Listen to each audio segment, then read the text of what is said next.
Chapter 4: How Sneg Got a Name. We should not gloss over the enormity of this failure to forecast the magnitude of the Soviet crisis. Yet I never heard a suggestion from the CIA or the intelligence arms of the Departments of Defense or State that numerous Soviets recognized a growing systemic economic problem. Stansfield Turner, former director of Central Intelligence, quoted from Foreign Affairs, 1991.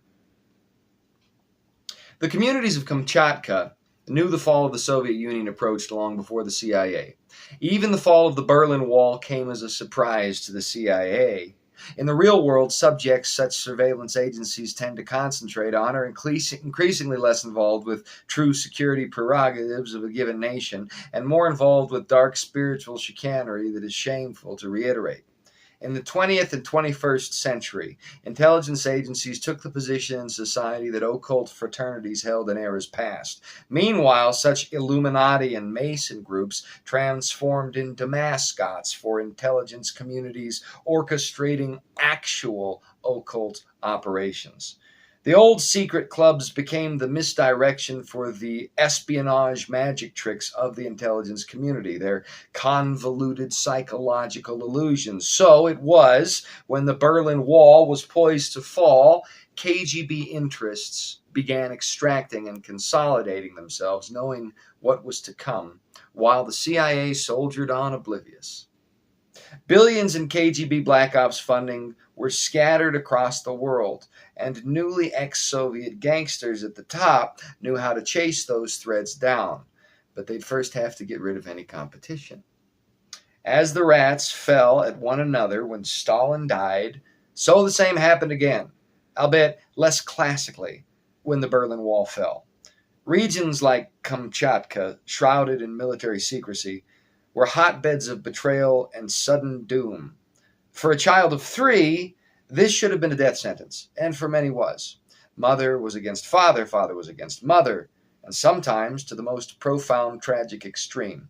Part of the reason there were hooligans throughout Russia in the wake of the Soviet Union was the dissolution of Soviet infrastructure. The other primary part was the USSR's flagrant mismanagement of resources through totalitarianism. Between the two, a batch of scrappy survivors in the hundreds of thousands spread across the country. There may have been millions, but none ever knew for sure. The vast majority of this lost generation grew up with no family, government, or other support. God took some of them, and the mob took the rest, for a time. In 1990s Russia, the Russian mafia was the government, until the early aughts, when Putin not only took over, but eventually consolidated that power. Even today, some believe Putin simply fought his way to the top of the mob and became the new mafia czar. He did have an impact on hooliganism and mafia activity, but the roots of thieves in Russia were of such a history there were ostensible unions among varying criminal populations. Imagine a corporation running a factory but made entirely of criminals. This business model began its true expansion in the early 90s, and savvy youth soon affiliated themselves with the mob. One young man, 3 years old when the Berlin Wall fell, had begun to establish a reputation for himself on the outskirts of Kamchatka. Kamchatka is a peninsula, and there is an expansive sea between this area and a small stretch of land bordered by North Korea in the south and China in the west. To the southeast, islands of Japan, in constant dispute with Russia, stretch away in archipelago until they come to Japan's primary islands. This young man was called Sneg by those who knew him, as Sneg means snow, and he seemed to have no trouble with winter, whether housed indoors or out. He was also pale and had fair hair over clear blue eyes. Despite his apparent ghostly stature, he had little trouble in the Arctic climate of Kamchatka. He was a tough little fellow, and by the age of 8 managed to get himself into some serious trouble with gangsters of Kamchatka. The trouble involved appropriation of illicit substances, only a few pounds, but enough to cause serious disarray. Sneg knew he could make real money from the little colored pills. However, he was also smart enough, even as a prepubescent hooligan, to realize that money would not be made anywhere near where the mob held sway over Kamchatka. They were a conglomeration of soldier kings, fiercely defensive of their territory. and the pills were theirs, and he stole them. They would find out if he sold them anywhere in the vicinity. It was for this reason, at 8 years old, for the first time, Sneg embarked on an entirely new life. The next thing he stole was a boat at 3 in the morning during the hottest day of the year, sometime in early August. He paddled out from the shore and managed to get the engine started. When he was far enough away, he figured no one would notice. His intention was to ride the motorboat across the Sea of Okhotsk, which he saw on a globe sometime earlier in the month. Compared to the other seas on the planet, it looked small enough. Sneg probably should have died, but he did bring, along with several pounds of amphetamines, several pounds of canned food, and bottles of water. He assumed the trip would last several days, at least. And so he thankfully overpacked. In reality, he was about 3 weeks at sea, and when he finally washed up on the far shore in September, after crossing some 500 miles of open water, he was actually in Japan. He came to rest at the village of Mombetsu on the northeast side of Sapporo Island. There were 80 miles between Mombetsu and the other side of the island, and then 100 miles more of sea before the furthest edge of Russia bordering North Korea. A young fisherman found Sneg, wraith-like, in the boat, and he found the drugs. Normally, the man would have let the young Russian die, but he felt he should at least spare the child's life for the fortune imparted through the drugs, for the Japanese man fully intended to convert the amphetamines to cash. So Sneg was nursed back to health and learned the man's name was Haru, a name Sneg would remember later in life. Haru took him in through autumn and winter that year, and young Sneg grew somewhat proficient in Japanese. By the summer of '96, he was bilingual and a gopher for the northern representatives of the Yamaguchi-gumi, chief among the Yakuza, becoming involved in importation and exportation of varying goods in remote villages.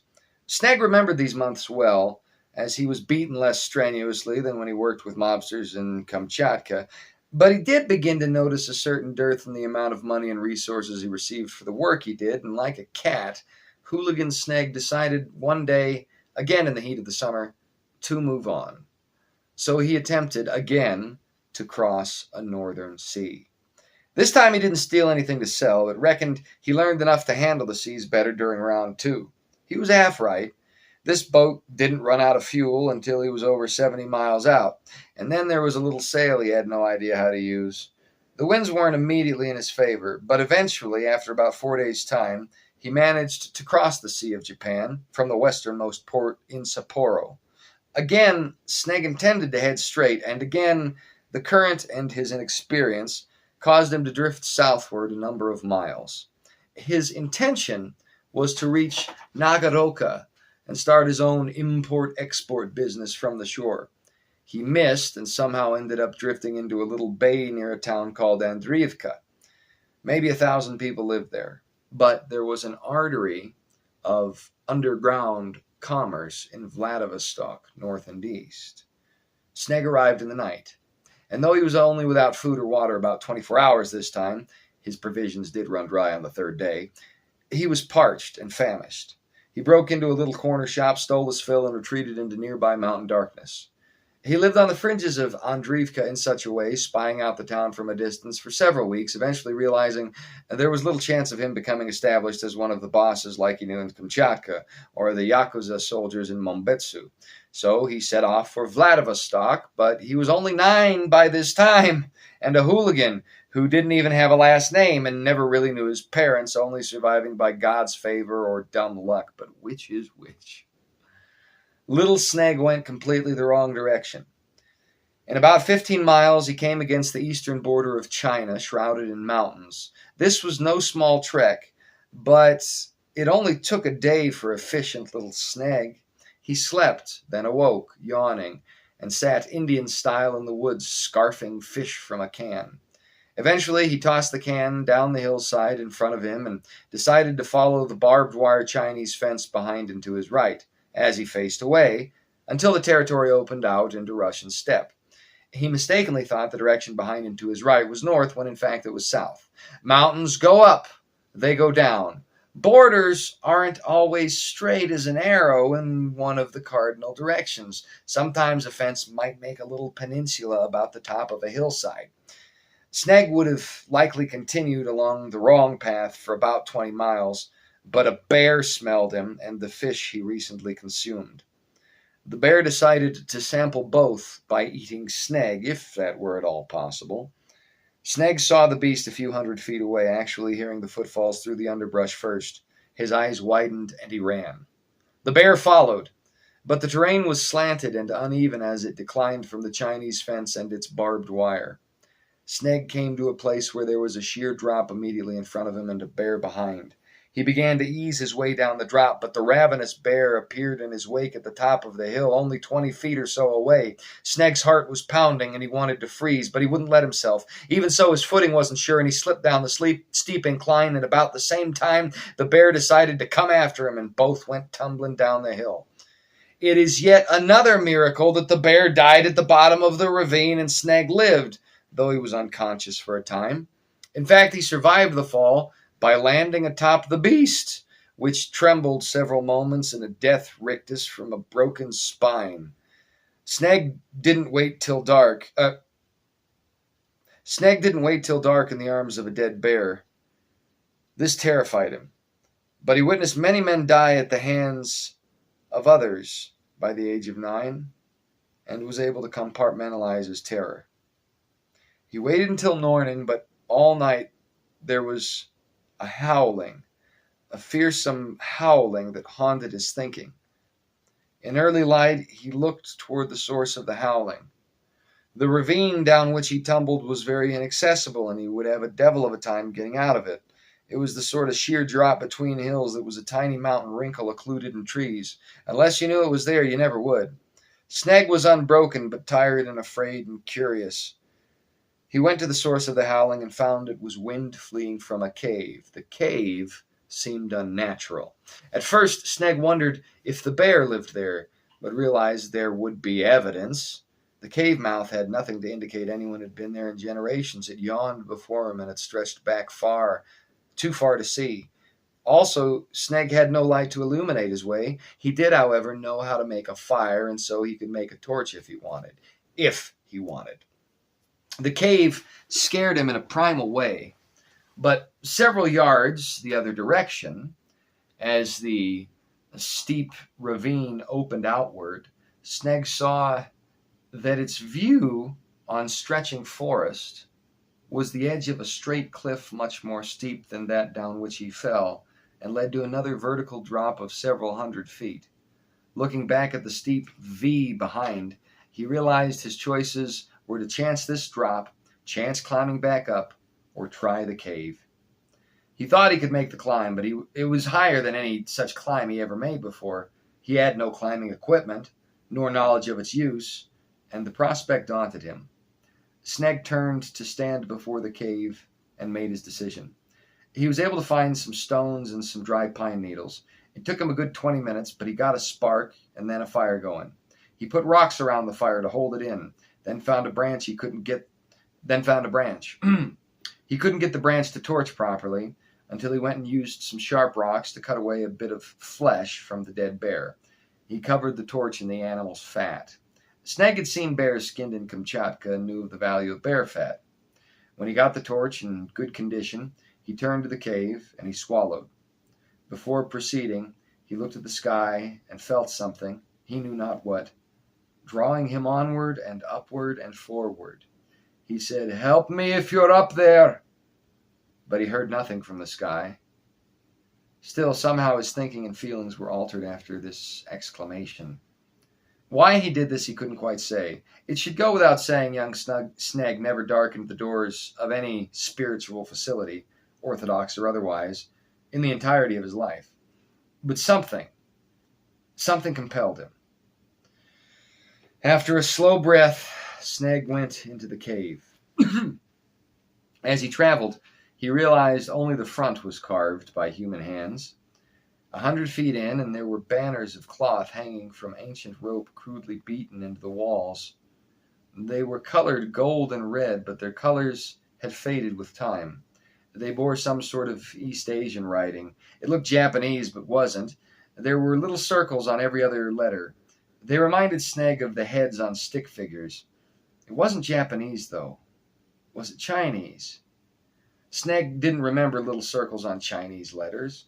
What did those letters mean? About 30 feet in the cave, there was a stream that carved a wide way through rocks. This babbling water was the original architect of the cave. The entrance Sneg found was carved from the inside. Someone followed the stream up and into the mountain, it looked like. Lettering of the Asian variety with little circles continued, and Sneg followed. He became afraid after he went about 5 miles in, as his torch was low on bear fat, and soon went out, becoming a barely useful glowing ember, then leaving him in darkness. So he stopped and considered. The path had been straight. He saw no branching ways. He could return and get more bear fat and go further, but it was a very long way, 2-3 hours. Sneg gambled. He followed the stream, and it felt like an eternity passed as he did, giving him ample time to wonder if he made the right decision. It was indeed several hours more, as the cavern itself was many miles in length.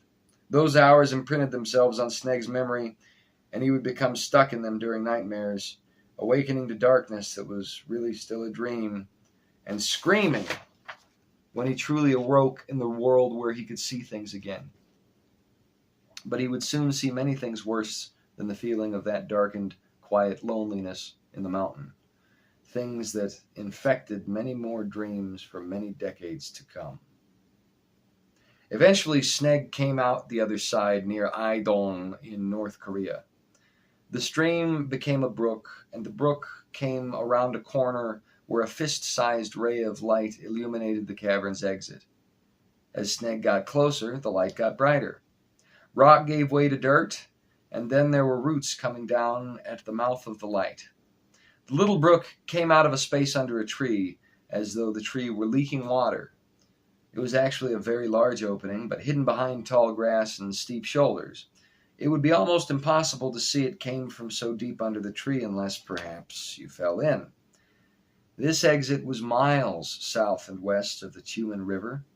Sneg inadvertently stumbled upon an ancient Joseon tunnel from the 1,000 years of history before Japan occupied the peninsula and opened it up to political turmoil that would eventually split the country. With 1,000 years of history, there are many secrets in a land. Though there were countless modern tunnels along the border in either direction, unforgiving terrain and harsh winter focused the majority of crossing points to a concentrated area. The tunnel Sneg stumbled upon was deeper and further and more ancient than any of them. It must have had something to do with Joseon, now called Korea, before the Japanese. Since it crossed from Russia through China to Korea, there may have been a strategic element to its completion. Sneg remembered just before the brook came out under the tree that the tunnel sloped down from a hillside and you could stand. Wiping mud and dirt from his already tattered clothes, Sneg followed the brook out the tree, realizing it was part of only a small copse of conifers near farmland stretching away. After walking about 20 minutes, Sneg encountered an old man and woman working a field with vigor. They saw him immediately.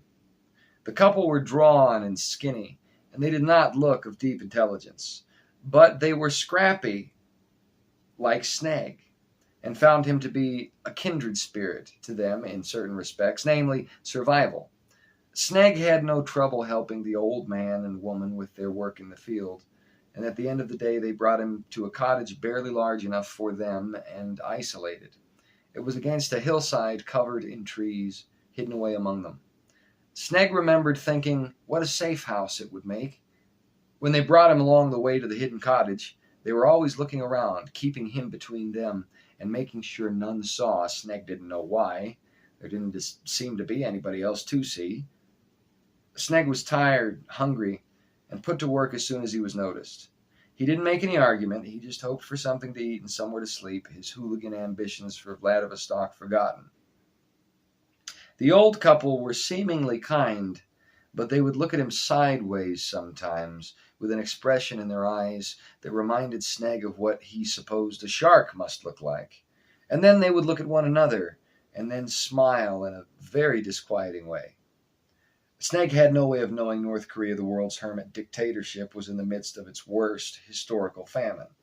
Even so, for some reason, the couple fed him with rice, ample rice, which was almost the only thing he ate for a month, though it was enough to sustain him. At first, Sneg tried Japanese with them, noting their Asian features. This was not met with a positive response, and he realized they hated Japan. However, they did understand some words in Japanese, and so Sneg made apology and conveyed that he knew no nearer language to theirs.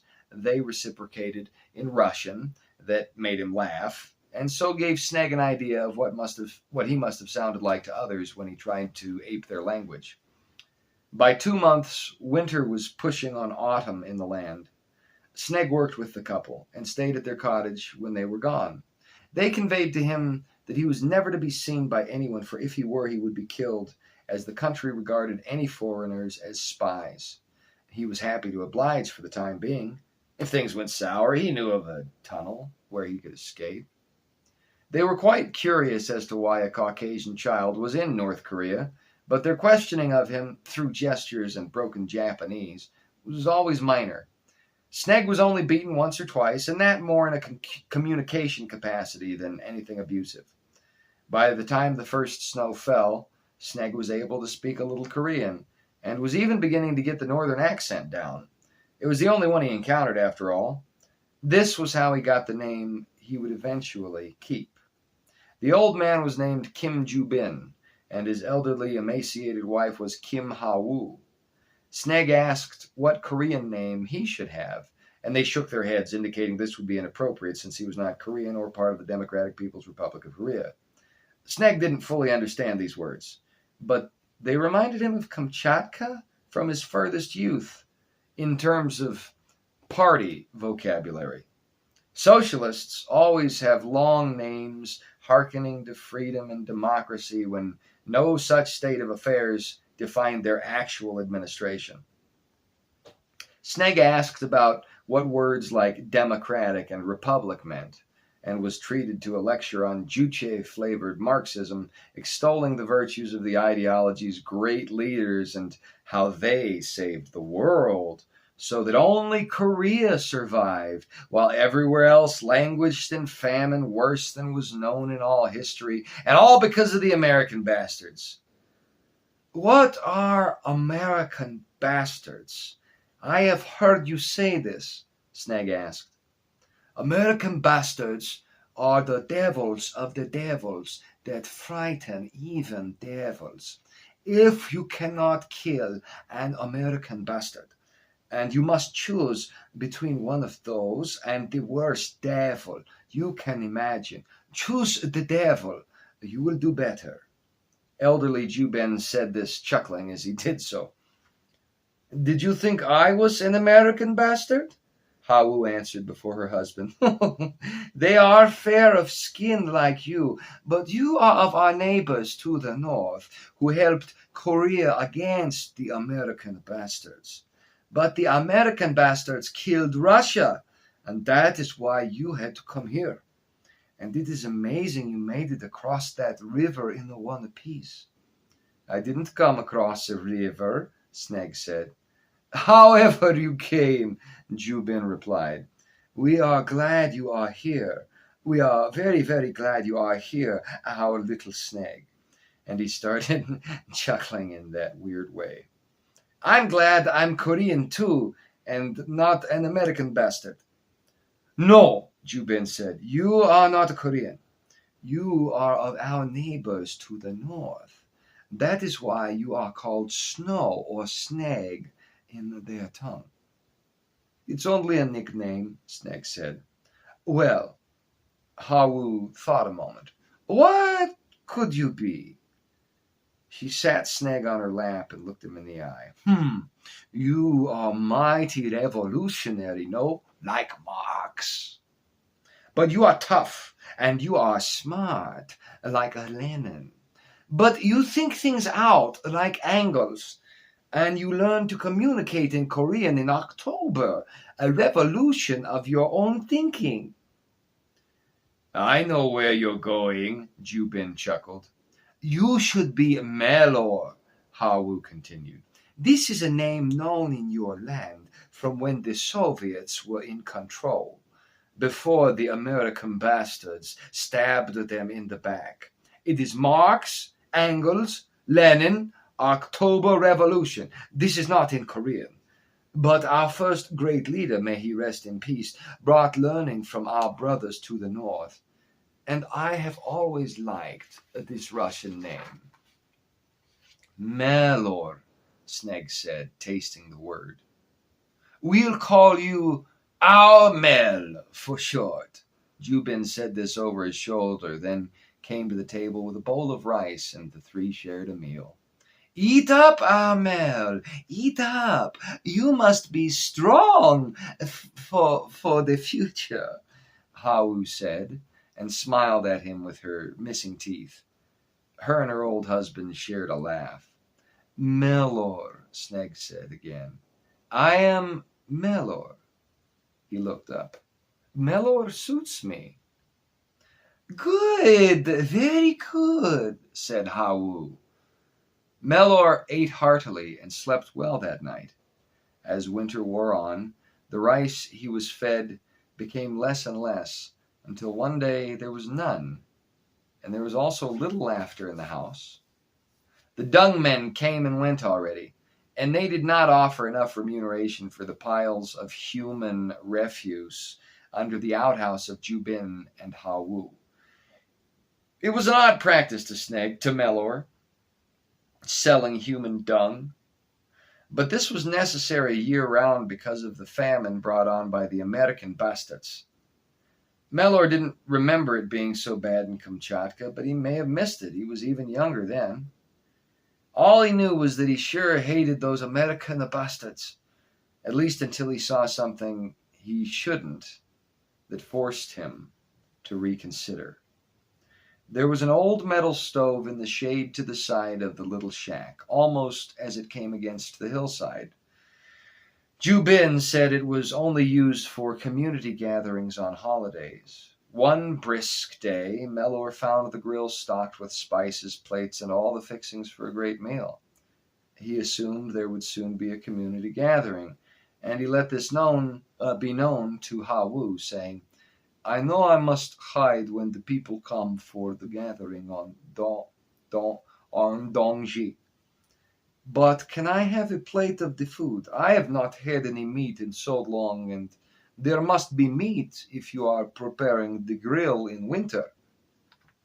Hawu looked at him long and slow, and finally said, Of course, you will eat your fill, our Mel.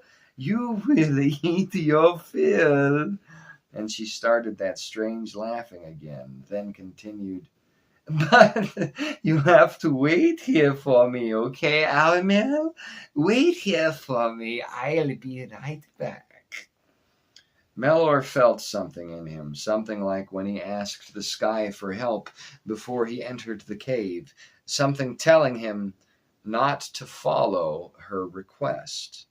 So instead of waiting as he was bid, he secretly trailed behind Hawu. She ventured out into the cold to find Jubin, and Melor managed to watch from a distance, standing downwind and crouching behind a tree just wide enough to occlude him. He heard about half of what was said, which was more than enough. What he heard was this. But he's seen the grill, old man. Hawu was angry. And Jubin straightened from where he raked frozen human refuse into a sack. He saw it a long time ago. But he thinks we're going to cook meat. The old man laughed and grinned. We are going to cook meat. I wouldn't be surprised to see him figure out why we've been fattening him up with our winter reserves, Hawu shot back. Jubin sighed and dropped the splintery rake, dusting his hands off on patchy trousers. Okay, I understand. My stomach has been growling anyway. And he began to come up the hill. Mellor's heart disappeared, and the world got 10 times colder. He'd stumbled into some wild inversion of Hansel and Gretel. They were going to eat him! The Americans weren't the bastards, these evil old North Koreans were! He was about to run, but things were suddenly silent, and all he could hear was the wind. A deep fear, like Mellor never felt, washed over him. He turned his head slowly to look where the old couple was down the hill from the tree. There you are! Jubin grabbed him by the hair, and he screamed and screamed. Mellor Romanov tumbled out of bed in a cold sweat, trembling, whimpering, and haggard. He ran to the bathroom and quickly poured himself a glass of water, choking it down and breathing harsh before staring at himself in the mirror and forcing himself to quit shaking. It was many years since that dream tortured him. It blindsided him every now and again. Mel usually woke before he dug his fingers into the old man's eyes. That part somehow was the scariest bit of all. He remembered Jubin howling in angry, starving pain. He remembered Ha Wu running to the rake and chasing him. And he remembered how he managed to take it from her and use it on her, and he remembered his own tears. Mellor Romanov fished a cigarette from somewhere in a desk drawer and went to the balcony of his apartment to take a look at Istanbul by night. Watching the city helped bring him back, though he couldn't resist remembering the hours spent in that cave. The old couple gave him clothes to keep him warm. They wanted him healthy enough to eat, after all. The cave was warmer inside than the world outside, though dark. He spent days in the dark, after escaping the starving North Korean cannibals, until a storm at the other end of the tunnel ended. Mellor managed to kill and eat a few sparrows when he emerged, and probably would have died otherwise. He became more feral than ever before, but eventually made his way up the hillside of the steep ravine, around the cave, down from the mountain, and many more miles up the coast to a community on the edge of the Arctic Sea, where he got himself arrested and sent off to a prison camp until he was 18. Mellor took the last name Romanov in prison, half as a joke, and half to give other prisoners, sour on the Soviet Union, the right impression. He wanted them to know he hated those who mismanaged the country as much as the other prisoners, and thus he could be trusted. He was no suka, or bitch, like those prisoners who sided with the state decades ago before the fall of the Berlin Wall, those who had initiated the bitch wars. Here is a footnote. The bitch wars, or suka wars, were armed confrontations in the Soviet Gulag labor camp system between 1945 and 1953. The battles took place between groups of prisoners who agreed to collaborate with administration of labor camps and prisons, bitches, and honest criminals who followed a thief's code that prohibited any collaboration with the prison authorities. End of footnote. Like those prisoners who sided with the state decades ago and initiated the bitch wars. Thankfully, his time in Russian incarcerated hell came as the rivalry between pure gangsters and government gangsters wound down. The pure gangsters won, and they took over the government. At this time in Russian history, the late 90s to early aughts, being in certain jails really was the same as getting a college degree. So Romanov, as a name, worked very well for Mellor. The name didn't start suggesting itself as cringe until Mellor was well into his 30s and on his umpteenth new life in America. The Americans weren't bastards like those old Koreans thought, but they certainly did have their own issues, different issues, weirder ones. Soon after graduating prison, Mellor would return to that cave as a young man who found his way into the Russian mafia more permanently through his incarcerated affiliations than he ever did without the prison. Hooligans could be errand boys, but adult Mellor wore the tattoos to prove his true pedigree as an honest thief. This, more or less, became his identity. He was the honest thief, and a thief of thieves at that. For Mellor had an advantage. He knew that Korean cave, that ancient Joseon tunnel. It became a haunt of his for many reasons. Bones of the bear remained there in the steep valley. Early on, upon his first return, he thought facing the very appropriate fear of his youth would quell his nightmares. This action merely made them less frequent, true, but they never left, so at first he came again and again until he realized there was another angle to explore entirely. That angle would lead to his present predicament in the fullness of time. Mellor shook his head and sighed. He flicked the butt of his cigarette into the Turkish night and spit over the balcony. Those days were gone, but they'd never leave his nightmares. Well, there wasn't much that he could do about that. Mel returned to bed and tried to think Turkish thoughts. Russia, North Korea, Japan, America. He wondered where he would go when Turkey became like the other countries he had to avoid. Then he saw the void in the casino, and the man with the reflective sunglasses and the red mustache, and the little cat. In his life he had seen many things, but nothing like that.